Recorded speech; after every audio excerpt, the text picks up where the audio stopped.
মতি, শুনলা তো মাইকে কি ঘোষণা করলো? অবশেষে তাহলে আমরা এই বন্দি দশা থেকে মুক্তি পাইতেছি। হ ভাই, তাই তো শুনলাম।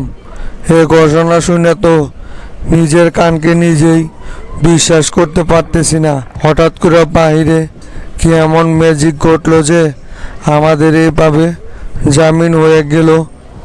এখান থেকে বাইরে গেলেই বোঝা যাইব সব কিছু, যে বাইরে কি এমন কি করছে যে আমাদের জামিন এইভাবে হয়ে গেল।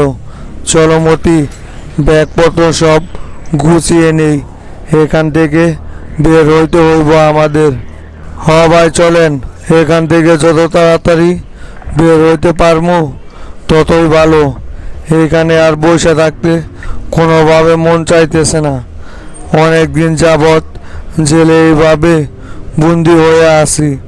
ভাবি নাই যে দল ক্ষমতা থাকা সত্ত্বেও এমনভাবে আমাদের জেলে বন্দি হইয়া থাকতে হইব। অবশেষে তাহলে বন্দি জীবন আমাদের শেষ হইতেছে। চলেন ভাই। সম্রাট, দেশে এইগুলো কি শুরু হয়ে গেল? বেগুন বাড়ির ঘটনাটা ধামাচাপা না দিতে দিতেই কাশেম টিভির কার্যালয়ে এভাবে বোমা হামলা চালালো কে? বাংলাদেশের প্রথম সারির একজন মিডিয়া অফিসে এইভাবে হামলা হইল, এটা কিন্তু সহজভাবে নেওয়া যাইতেছে না সম্রাট। এটা নিয়ে দেশের ভিতরে অনেক বড় একটা উত্তেজনা তৈরি হইব। সাংবাদিক মহল কিন্তু প্রশাসনের বিরুদ্ধে ক্ষেপে গিয়েছে। স্যার, পুলিশের তদন্ত টিম মাঠে কাজ করতেছে, দেখি ওরা কি প্রতিবেদন নিয়ে আসে। তারপর বলা যাইব যে এই ঘটনাটা মূলত কি কারণে ঘটছে। আগেই তো আর অনুমান কইরা কিছু বলা যায় না। পুলিশ প্রশাসন তদন্ত করতেছে স্যার, দেখা যাক না কি কারণে এই ঘটনা ঘটছে, সেই রহস্য অবশেষে খুঁজে বের করা যায় কিনা। যা করার তাড়াতাড়ি করো, এগুলো নিয়ে কিন্তু অনেক ঝামেলা তৈরি হয়ে যাইব। মিডিয়া যদি একবার জনতা পার্টির বিরুদ্ধে খেপে যায় তাহলে কিন্তু জনতা পার্টির চেয়ার নিয়েই টানাটানি লাগে যাইব। তখন কিন্তু আর কোনোভাবে পরিস্থিতি কন্ট্রোল করা যাইব না। আমি তো শুধু ভয়ে আছি যে লিডার পান কখন ফোন করে আমারে ডাকে। এবার ডাকলে যে কি জবাব দিব সেটাই তো ভাইবা পাইতেছি না সম্রাট। এত চাপ নেওয়ার কিছু নাই, কি আর বলবে? হয়তোবা আপনারে দলের থেকে বহিষ্কার করবে, তার চাইতে বেশি কিছু না তো। আপনি তো এমনিতেই এই দল থেকে সরে যাইতে চাইতেছেন। তা স্যার, দুই একের ভিতরে কি শামসুর সাথে আপনার কোনো কথা হয়েছিল নাকি? আমার তো মনে হয় এই ঘটনাগুলোর সাথে শামসু কোনো না কোনোভাবে সম্পৃক্ততা আছে। শামসু দল থেকে বহু পদত্যাগ করার পর থেকেই দেশে কিন্তু একের পর এক ঘটনা ধইটা যাইতেছে। শামসু এইগুলো আবার জনতা পার্টিকে বিপদে ফেলার জন্য পরিকল্পিতভাবে করতেছে না তো? না না সম্রাট, এখন পর্যন্ত শামসুর সাথে তো আমার কথা হয় নাই। সেই গত 3 দিন আগে শামসুর সাথে কথা বলছিলাম বেগুন বাড়ির ওই ঘটনা নিয়ে। তখন শামসু অবশ্য বলছিল আমারে যে সামনে আরও অনেক কিছু ঘটতে চলতেছে, শুধু অপেক্ষা করেন। তোমার কথাও একেবারে কিন্তু ফেলে দেওয়া যায় না। শামসু যে কখন কি কইরা বসে সেটা বোঝা বড়ই মুশকিল। শামসু ছাড়া যে জনতা পার্টি অচল সেটা লিডারকে বোঝানোর জন্যই শামসু এই ঘটনাগুলো ঘটাইতে পারে স্যার। আমি এই ব্যাপারে কিছুটা নিশ্চিত আছি, কারণ শামসুকে আমি খুব ভালোভাবেই চিনি স্যার। আর আপনিও আগে থেকেই ওনাকে চিনেন। তাই বলি কি, আপনি শামসুর সাথে এই বিষয় নিয়ে আলোচনা করে দেখেন যে শামসু এই ঘটনার সাথে জড়িত কিনা। তাহলে আমাদের জন্য তদন্ত করতে সুবিধা হইব। এটা তো আবার ভিন্ন দিকে যেভাবে হোক মোড় ঘুরাইতে হইব। শামসু যদি এই ঘটনা ঘটায়ও থাকে তাহলে সেটা জনপ্রকাশে কোনোভাবে আনা যাইব না। তুমি ঠিকই বলছো সম্রাট। দেখি আমি শামসুর সাথে এই বিষয় নিয়ে আলোচনা কইরা শামসু এই ঘটনার সাথে কোনোভাবে জড়িত কিনা। তবে শামসুর সাথে কিন্তু কাশেম টিভির অনেক আগে থেকেই একটা দ্বন্দ্ব ছিল। ওরা বারবার শুধু শামসুরে নিয়ে উল্টা পাল্টা নিউজ করত। সেই সুবাদে হয়তোবা শামসু ওদের উপর আক্রমণ চালাইতে পারে, যাতে করে এক ডিলে দুই পাখি মারা যায়। এদিকে সরকারও চাপের মধ্যে পড়বে, ওইদিকে কাশেম টিভিকেও উত্তপ্ত একটা শাস্তি দেওয়া যাইব। দেখি আমি আগে শামসুর সাথে এই বিষয়ে আলোচনা করি। স্যার, আপনি আগে শামসুর সাথে সরাসরি আলোচনা করে শিওর হন, তাহলে আমি তদন্ত সেইভাবে প্রতিবেদন প্রকাশ করতে পারবো। তাছাড়া পরে যদি শামসুর নাম জড়িয়ে যায় তখন এখান থেকে বের করতে অনেক ঝামেলা পোহাইতে হয়। এমনিতেই বেগুনবাড়ির ওই ঘটনাটা ধামাচাপা দিতে অনেকটাই বেগ পোহাইতে হয়েছে। তোফায়েল, হানিফ ওরা তো আছেই, প্রতিনিয়ত খোঁজখবর নিতে থাকে যে আমি কখন কি করতেছি। ওসি জব্বারে তদন্ত টিম থেকে সরানেই আমার উপর ওদের খুব প্রকাশ শুরু হয়ে গেছে। ওরা বুঝতে পারতেছে যে তলে তলে আমি শামসুকে ঠিকই সাহায্য করতেছি। ওরা সন্দেহ করে কি করতে পারে করুগা। ওরা তো প্রতিনিয়ত লিডারের কাছে আমার নামে কান পড়া দিতে থাকে যে আমি স্বরাষ্ট্রমন্ত্রী হিসাবে কোনোভাবেই যোগ্য না, তলে তলে শামসুকে সাহায্য করতেছি, তাই আমাকে যেন এই পদের থেকে সরিয়ে দেওয়া হয়। কিন্তু ওরা তো সেটা করতে পারে নাই। ওরা যতই আমাদের নামে ক্লিক লাগাক না কেন, কিছুই করতে পারবে না। তুমি তাহলে এখন যাও সম্রাট, আমি দেখি শামসুর সাথে আলোচনা কইরা তোমারে জানাইতেছি। আচ্ছা স্যার, ঠিক আছে, উঠলাম তাহলে আমি।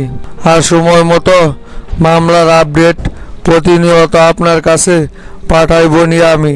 আর শামসুর সাথে আলোচনা কইরা ফাইনাল কথা আমারে শোনান।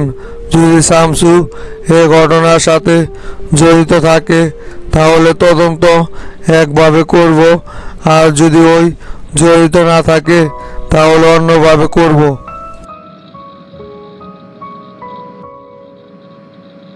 মোল্লা, কি খবর? আদালত থেকে কি কোনো খবর পাইছে নাকি? উকিল তো বলল আজকে নাকি হাজি মতিদুলুকে জামিন করানোর একটা কথা আছে। ওইদিকের কি কোনো খবর শুনছিলে নাকি? ওদেরকে কি জামিন করানো গেছে? হ্যাঁ ভাই, আলহামদুলিল্লাহ। আদালত থেকে কিছুক্ষণ আগেই ইরফান ফোন দিছিল আমারে।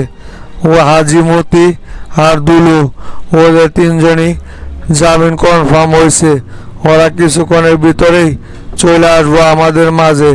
ভিতরে এখন প্রসেসিং চলতেছে ওদের বের হওয়ার। জামিন নেওয়ার কোনো টেনশন নাই, পুরাপুরি জামিন হয়ে গেছে। আর ভাই, এইগুলো সব আপনাদের জন্যই সম্ভব হয়েছে। এই জন্য আপনাদেরকে আন্তরিকভাবে ধন্যবাদ জানাই। এখানে ধন্যবাদ দেওয়ার কিছু নাই তো মোল্লা। তোমরা আমরা সবাই তো একই গ্রুপের রাজনীতি করি। এতদিন যাবৎ শামসুর জন্য ওদেরকে বের করে নিয়ে আসতে পারি নাই। এখন যেহেতু সুযোগ আইছে, তাহলে ওদেরকে কিভাবে জেলে বন্দি হয়ে থাকতে দেই? আমরা সবই তো একই গ্রুপের লোক। এখন ওরা বের হয়ে আসলে কিভাবে জনতা পার্টির ফুল কন্ট্রোল আমাদের হাতে নেওয়া যায় সেই পরিকল্পনা করো মোল্লা। যেভাবে হোক এবার জনতা পার্টির ফুল কন্ট্রোল আমাদের হাতেই নিতে হইব। তা তো অবশ্যই ভাই, আমারও তো অনেক দিনের ইচ্ছা শামসু আর প্রেসিডেন্টকে হাঁটিয়ে জনতা পার্টির ফুল কন্ট্রোল আমাদের হাতে নিব। এখন সামনে সেই সুযোগ আমাদের জন্য অপেক্ষা করতেছে। এই সুযোগ কি আর হাতছাড়া করা যায়? যেভাবে হোক ওদেরকে সাথে নিয়ে আমাদের দলটা আগে ভারী করতে হইব। তারপর সময় সুযোগ বুঝা লিডারকে সরিয়ে দিয়ে আপনাকে লিডারের জায়গায় বসিয়ে দিব। তাহলেই খেল খতম। তখন পুরো বাংলাদেশের কন্ট্রোলই আমাদের হাতে চলে আসবো। তা তো পায়েল ভাই, লিডার যে আপনারে ডাকছিল, কি কারণে ডাকলো হঠাৎ করে? লিডার কি বললো আপনারে ডাইকা নিয়া? ইমার্জেন্সি কোনো বিষয়ে কি আলোচনা করার জন্য আপনারে ওইখানে ডাইকা নিছিল নাকি ভাই?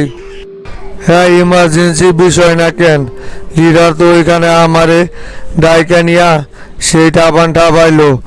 দেশে যে একের পর এক ঘটনা ঘটে যাইতেছে, এইগুলো বলে শামসুকে জনতা পার্টির থেকে বের করে দেওয়ার জন্য ঘটনাগুলো ঘটতেছে। আমরা নাকি জনতা পার্টির কন্ট্রোল করতে পারতেছি না। শামসু এখানে পারফেক্ট ছিল, শুধু বারবার ওনার মুখে শামসুর বন্দনাই শোনা যায়। আমরা তো লিডারের কাছে এখন অযোগ্য হয়ে উঠতেছি। তোফায়েল ভাই, এটা তো স্পষ্ট বোঝা যাইতেছে যে শামসু আমাদেরকে লিডারের চোখে অযোগ্য প্রমাণ করার জন্য দেশে এইগুলো অস্থিরতা সৃষ্টি করতেছে, যাতে করে শামসু যে জনতা পার্টিতে গুরুত্বপূর্ণ ব্যক্তি ছিল, আর শামসুকে ছাড়া আমরা যে অচল সেটা লিডারের কাছে প্রমাণ করতে চাইতেছে। বগুড়াতে বৈশা থাইকা ঢাকাতে এই কাণ্ডগুলো শামসু ও লোকজন দিয়া ঘটাইতেছে, যাতে করে শামসুর বিষয়ে কোনো রকমের সন্দেহ কাদের না তৈরি হয়। সেটা তো আমিও বুঝতে পারতেছি মোল্লা, কিন্তু কি আর করব, লিডারকে তো এই বিষয়টা কোনোভাবেই বোঝানো যাইতেছে না। বললাম শামসুকে গ্রেপ্তার করা হোক, তাহলেই এই সব ঘটনা অটোমেটিক বইসা যাইব এবং কে এই ঘটনার সাথে জড়িত সেটাও খুঁজে বের করা যাইব। কিন্তু লিডার তো প্রমাণ ছাড়া কোনোভাবে শামসুকে গ্রেপ্তার করতে দেব না, আর সেই প্রমাণটাই তো আমরা বের করতে পারতেছি না। তাহলে কিভাবে শামসুকে গ্রেপ্তার করব বলো? প্রমাণ কিভাবে বের করবেন ভাই? শামসু তো সেলিম আর আইজির মাধ্যমে সকল প্রমাণ লুটপাট করতেছে। দেখলেন না হাজারিবাগের ঘটনাটা কিভাবে ধামাচাপা দিল? সন্ত্রাসীদের বহিরাগত হামলা বইলায় চালাই দিছে। কাশেম টিভির অফিসে যে হামলাটা হইল, এটাও দেখবেন ঠিক একইভাবে ধামাচাপা দেওয়া হইব। মিডিয়ার উপর হামলা করছে মানে যাতে করে মিডিয়াকে জনতা পার্টির বিরুদ্ধে নেওয়া যায়, আর মিডিয়া যদি একবার খেপে যায় তাহলে জনতা পার্টির পতন এমনিতেই হয়ে যাব। শামসু এই প্ল্যান করেই এই কাজটা করছে। যতদিন পর্যন্ত সেলিমার আইজি আছে ততদিন পর্যন্ত শামসুর ধারে কাছেও পৌঁছানো যাইব না। তাই এদেরকে আগে সরাইতে হইব। শামসু গেলে কি হইব, ও ডালপালা রাইখে গেছে। দেখা যাক না, আগে ওরা বের হয়ে আসুক। দরকার পড়লে মতিকে আবারও স্বরাষ্ট্রমন্ত্রীর চেয়ারে বসাইব। তারপরেও সেলিমকে এখান থেকে সরাইতাছি। আগে ওরা আসুক, তারপর সকলের সাথে আলোচনা করা কিভাবে কি করা যায় সেটা করতে হইব। অতি তাড়াতাড়ি লিডারকে সরাইয়া সব কিছু আমাদের কন্ট্রোলে নিতে হইব। লিডার কখনোই শামসুর বিরুদ্ধে আমাদের অ্যাকশন নিতে দিবে না। যতবারই আমরা শামসুর বিরুদ্ধে অ্যাকশন নিতে যাইব, এই লিডারই সামনে বাধা হয়ে দাঁড়াইব। তাই লিডারকে আগে এইখান থেকে সরাইতে হইব। তাছাড়া আর কোনো কাজই আমরা ঠিকঠাকভাবে করতে পারবো না মোল্লা। সেলিমকে হটাইতে গেলেও লিডার দেখবা এখানেই বাধা হয়ে দাঁড়াইব। হ ভাই, ওরা আসুক, তারপর ওদের সাথে আলোচনা কইরা দেখা যাক যে কি করা যায়। এতক্ষণে মনে হয় ওরা হয়তো বা চলে আসতে পারে। চলেন দেখি বাইরে যাই। আসসালামু আলাইকুম ইউনো সাহেব। ওয়ালাইকুম সালাম। হাই দেখি এমপি সাহেব যে, তাই এভাবে দাঁড়ায় রইলেন কেন?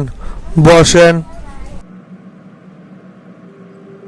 তা এমপি সাহেব বলেন তো, হঠাৎ কি মনে কইরা উপজেলায় আসলেন? জরুরি কোনো দরকার আছে নাকি ভাই? হ্যাঁ, ছোট একটা দরকার ছিল, সেই জন্য উপজেলায় আপনার সাথে দেখা করার জন্য আসলাম। শোনেন ইউনূস সাহেব, বাগবাড়ি রোডে যে কাজের টেন্ডারটা আসতেছে, ওই টেন্ডারটা যে কোনোভাবে আমার লাগবে, আর এই ব্যবস্থা আপনি করে দিবেন।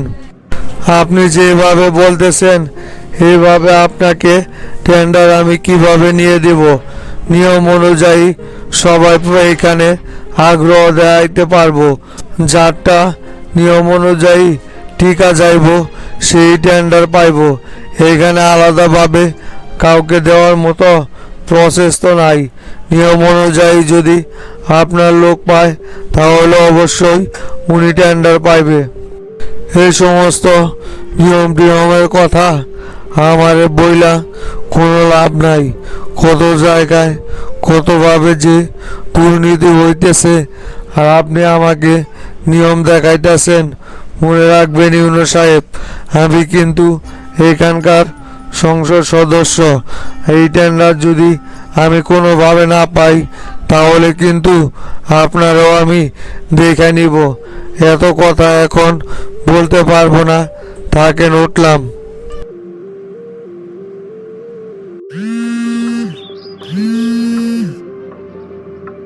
হ্যালো হাবিব ভাই, বলেন। হ্যাঁ শামসু, আমি তো উপজেলায় আইছিলাম টেন্ডারের ওই বিষয়টা নিয়ে।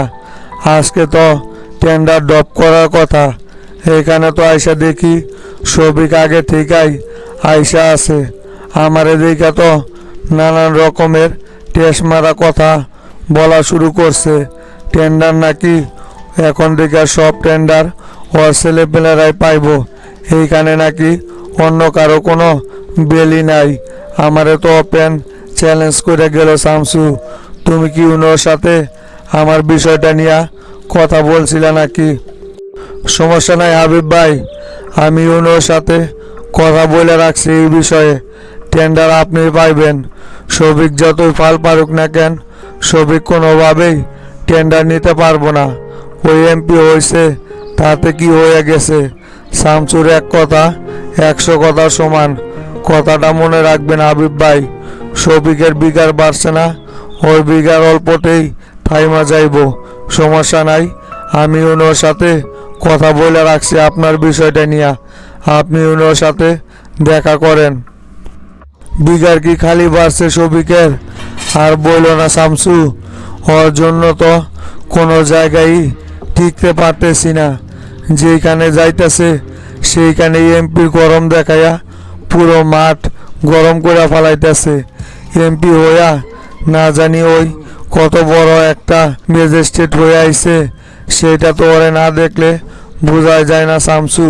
প্রত্যেকটা জায়গায় হাত দিতেছে। এইভাবে যদি চলতে থাকে শফিক, তাহলে তো বগুড়া থেকে আমাদের রাজনীতি গুটিয়ে নিতে হইব।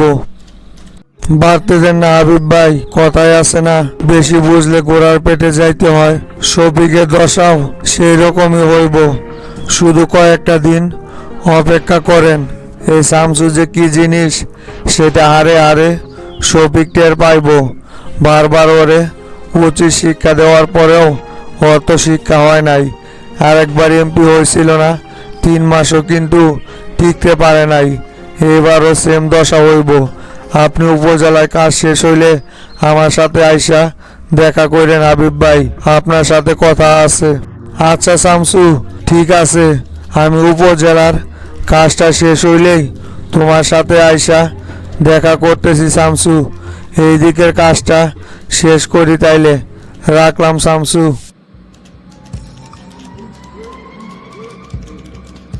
দেখলি রে ডন, শফিকও এখন সুযোগ পায়া টেস মারা কথা বলে যাইতেছে। হাতি কাদাত পড়লে কথাই আছে না, চামচিকায় তখন পিঠ বাইয়া ওঠে। আমার দশাও ঠিক সেই রকমই হয়েছে।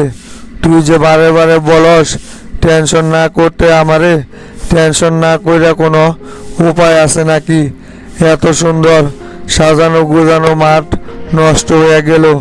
মাঝখান থেকে জেলা সেক্রেটারির পদটাও হারাইলাম। সবারই সব কিছু ঠিকঠাকই আছে, শুধু রাজনীতিক মার পেছে পইরা আমি সাইড হয়ে গেলাম রে।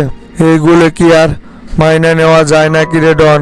দূরত্বতা ভাই, আপনি বারবার শুধু এই বিষয়গুলো মাথার ভিতরে ঘুরপাক করাইতেছেন কেন? আপনারে তো এখন ওরা উল্টাপাল্টা কথা বলবই। এগুলো কি মাথায় নিয়ে বসে থাকলে হইব নাকি? রাজনীতি কি এখনই আপনার শেষ হয়ে গেছে? সামনে কি আর রাজনীতি করতে পারবেন না নাকি? সামনে আরো কত কিছু দেখার বাকি আছে। শফিকেরও তো পদ হারাইয়া, এমপিত্ব হারাইয়া সব কিছু এলোমেলো হয়ে গিয়েছিল। সেইখান থেকে শফিক কি এমপি হইতে পারে নাই? তাহলে আপনি এত টেনশন করতেছেন কেন? অবশ্যই সামনে আবার ভালো কিছু আপনার জন্য অপেক্ষা করতেছে। এইরকম পথ হাজারটা যাইবো আইবো। শামসু ভাইয়ের লগে আছেন, থাকতে থাকেন, দেখেন কি হয় না হয়। হরে ডন, যে শামসু ভাইয়ের ভরসায় রাজনীতি করতেছি, পিছনে পুরো কেরিয়ার জলাঞ্জল দিয়ে দিলাম, সেই শামসু ভাইও তো এখন আমার সাথে পল্টি নিতেছে। হঠাৎ করে যে শামসু ভাইয়ের ভিতরে এরকম পরিবর্তন কি কারণে আসলো সেটাই এখন পর্যন্ত মাথায় ঢুকতেছে না আমার। শামসু ভাই তো আমার সাথে এমনটা করার কথা না। কালকে করিমের সামনে যে ব্যবহারটা করলো, এতে করে নিশ্চয়ই শামসু ভাই আমার উপর কোনো না কোনো বিষয়ে অসন্তুষ্ট আছে। সেই জন্যই আমার সাথে এরকম একটা আচরণ করছে। আগে একটা বেশি বুঝে থাকেন দেখেই তো আপনারে আমার ভালো লাগে না। মাঝে মাঝে আপনার উপরই মন মেজাজ খারাপ হয়ে যায়। আগে এত অগ্রিম বোঝার কোনো কারণ আছে? আপনি কি এমনই বা ভুল করছেন যে শামসু ভাই আপনার থেকে মুখ ফিরিয়ে নিবে? আপনি তো শামসু ভাইয়ের কথা মতোই চলতেছেন এখন। ওই লোকও আছে বিশাল ঝামেলার ভিতরে, জনতা পার্টি থেকে পদত্যাগ করে চলে আসলো। এইদিকে শুনতেছি নতুন দলও গঠন করার পরিকল্পনা করতেছে। আবার জুলফিকার জমি নিয়ে ঝামেলা বাজাইছে। ওই লোক কি শান্তিতে আছে বলে আপনার মনে হয়? সরাসরি যায়া শামসু ভাইয়ের সাথে চলেন আলোচনা করি, তাইলেই বোঝা যাইব যে শামসু ভাই কেন আপনারে এড়িয়ে চলতেছে। হরে ডন, তাই করতে হইব এখন। তাছাড়া আর কোনো অপশন দেখতেছি না। বাড়িতে বসে থাইকা কি আর করব?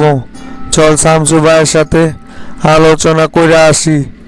মজনু হত্যার মামলাটা যদি গাড়ির উপর থেকে কোনোভাবে সরাইতে পারি, তাহলেও মোটামুটি একটা চাপ থেকে মুক্তি পাওয়া যাইব।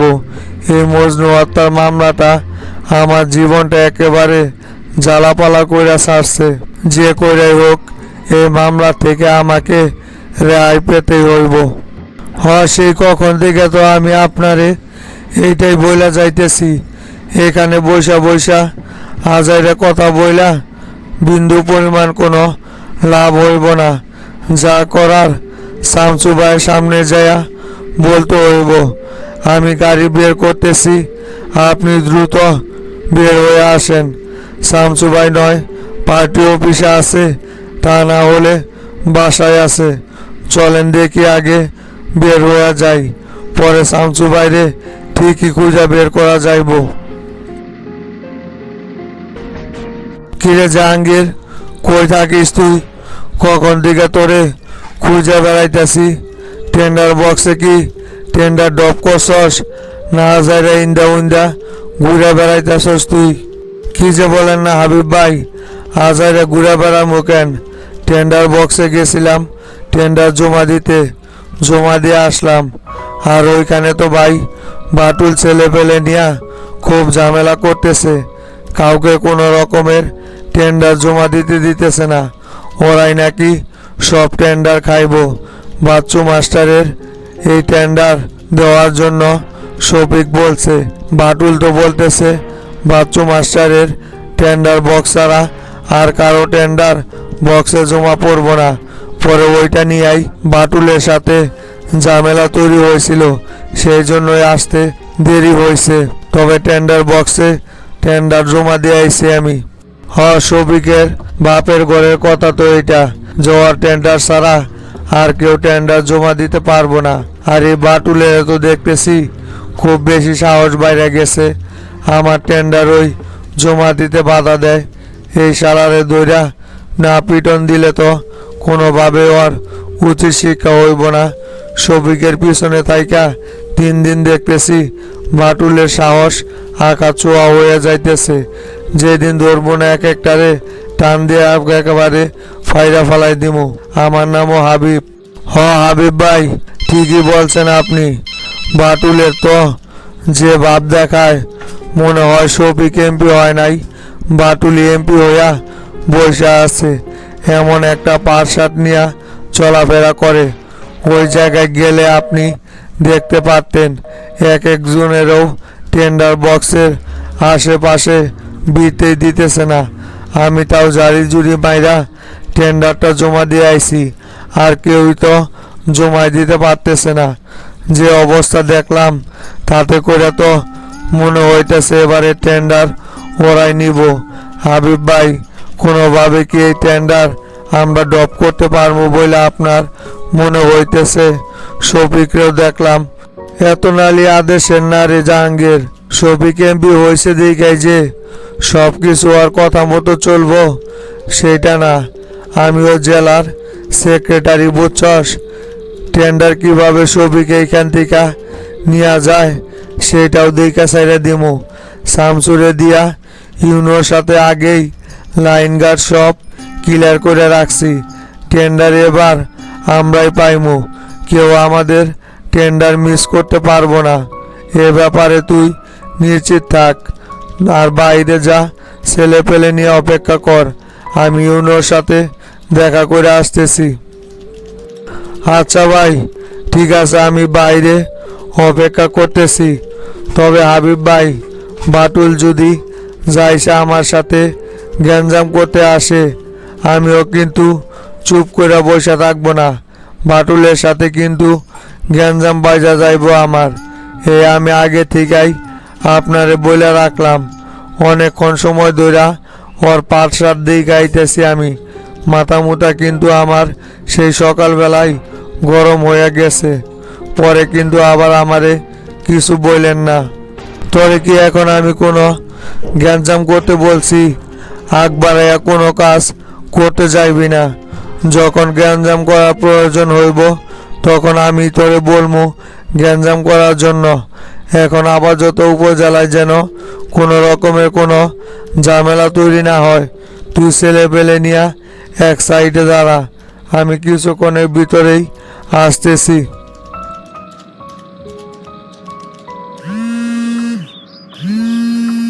হ্যালো ওসমান ভাই, বলেন। শামসু, নিউজ দেখছ? কাজ কিন্তু 100% কইরা ফেলাইছি।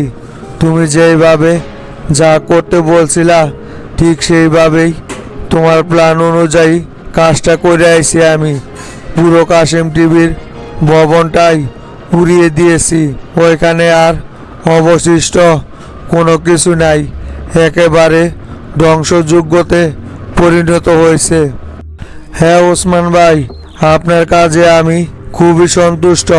আপনি যে এত নিখুঁতভাবে কাজটা করতে পারছেন এই জন্য আপনাকে ধন্যবাদ জানাই। আপনি আমার অনেক বড় একটা উপকার করছেন ওসমান ভাই। ওইখানে কোনো রকমের কোনো ক্লু তো আবার রাইখা আসেন নাই যে পুলিশ ওই সূত্র ধইরা আপনার কাজ পর্যন্ত পৌঁছে যাইতে পারে? তুমি যে কি বলো না শামসু, আমার নাম কিন্তু ওসমান। এই ওসমান আজ পর্যন্ত যে কয়টা মিশন কমপ্লিট করছে এখন পর্যন্ত পুলিশ কোনোভাবেই সন্ধান করতে পারে নাই যে এই কাজটা কে করছে। এই ওসমান কোনো রকমের কোনো প্রমাণ হাতে রাইখা কাজ করে না। এ ব্যাপারে তুমি নিশ্চিত থাকতে পারো শামসু, ওরা আজীবন চেষ্টা করলেও আমার কাজ পর্যন্ত পৌঁছাইতে পারবে না। হ্যাঁ ওসমান ভাই, আপনার কাজগুলো দেখে আমি খুবই সন্তুষ্ট। আপনার কাছ থেকে আমি এরকমই আশা করছিলাম। আপনি আমার জন্য অনেক কিছু করলেন ওসমান ভাই। আপনার মতো বিশ্বস্ত লোকের এই শামসুর কাছে খুবই প্রয়োজন। তুমি কি যে বলো না শামসু, এভাবে কথা বলতেছ কেন? তুমি আমারে নতুন জীবন ফিরাইয়া দিছ। ওদের কবলে যখন আমি পড়ছিলাম তখন তো আমি নিজেরে মৃত হিসাবেই ভেবে নিয়েছিলাম। তোমার কারণে ওইখান থেকে উদ্ধার হইতে পারছি, তাই এগুলো আমার কর্তব্য। এখন তোমার বিপদে তোমার পাশে আমাকে থাকতে হইব। তা শামসু, তুমি কবে ঢাকাতে আসতেছ আর নেক্সট কি পরিকল্পনা সে সম্পর্কেও তো কিছু বললা না। ওসমান ভাই, আমার ঢাকাতে আসতে আরও কয়েকদিন দেরি হইব। এই মুহূর্তে আমার ঢাকাতে প্রবেশ করা যাইব না। আপনারে দিয়া ঢাকা সামাল দিমু। আমি যদি এই মুহূর্তে ঢাকাতে থাকি তাহলে এগুলো সব কিছুর দায়ভার আমার উপর আইসা পড়ব। আর রমজান রে নিয়া বগুড়াতে চলে আইসি আমি। এইখান থেকে যদি সব কিছু পরিচালনা করি তাহলে আর আমার উপর কেউ সন্দেহ করতে পারবে না। আপনি যেখানে আছেন সেইখানেই থাকবেন। আপনার যদি কোনো রকম ঝামেলা হয়, গুরু তো আছেই আর আমি তো আছি, সাথে সাথে বলবেন। আর নেক্সট কি টার্গেট করা যায় সেটা আপনারে পরে জানাই দেওয়া হইব। আপাতত তো এখানে কোনো রকমের কোনো সমস্যা হইতেছে না। সমস্যা হইলে তোমারে জানাইবনি আমি। আর নেক্সট কি প্ল্যান হয় সেটা সময় মতো আমারে জানাই দিও শামসু। রাখলাম তাইলে এখন।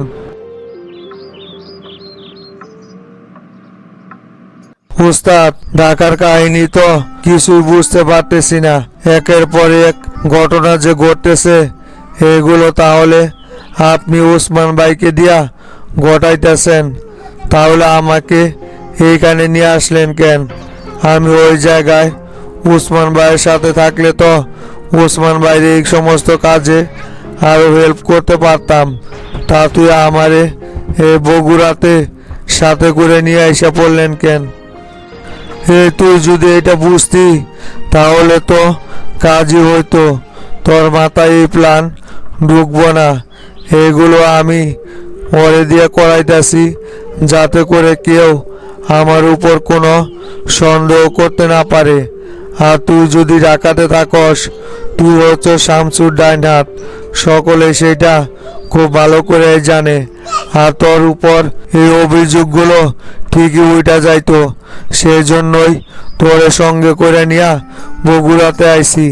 এতে করে কোনো রকমের সন্দেহটির আমাদের দিকে আসবে না। ও উস্তাদ, তাহলে এই প্ল্যান করছেন আপনি? এতক্ষণে বুঝতে পারলাম যে আমারে কি জন্য সঙ্গে করে নিয়া বগুড়া চলে আইছেন, যাতে করে কেউ আমাদের উপর কোনো রকমের সন্দেহ পোষণ করতে না পারে। আর এইদিকে সব কাজ আপনি ওসমান রে দিয়া করাই নিবেন তলে তলে, তাতে করে আর কেউ আপনার উপর সন্দেহ তীর দিতে পারবে না। হ্যাঁ রমজান, এতক্ষণে তুই বুঝতে পারছস বিষয়টা। এই শামসুর সাথে খেলতে হইলে বাড়ি মাথা নিয়া খেলতে হইব। তোপায়েল গ্রুপ এবার বুঝতে পারবো যে শামসু কি জিনিস। না পারবে ওরা শান্তিতে থাকতে, না পারবে শান্তিতে কোনো কিছু পরিচালনা করতে। একের পর এক ঝামেলা আমি ওদের ওপর চাপিয়ে দিব। শামসুর সাথে লাইগা মোল্লা গ্রুপ যে ভুলটা করছিল, এবার হানিফ গ্রুপও সেম ভুলই করছে। এবার ওদেরকেও এই ভুলের অনেক বড় খেসারত দিতে হইব। তুমি যে শামসু এই কাজগুলো করাইতাছ, তদন্ত কইরা কোনোভাবে যদি জানতে পারে যে তুমি এই ঘটনাগুলোর সাথে সরাসরি জড়িত, তখন তো তাহলে তোমার উপর প্রেশার ক্রিয়েট হয়ে যাইব। ওরা তো অনবরত তথ্য খুঁজে বের করবো যে কারা কারা এই ঘটনার সাথে জড়িত আছে।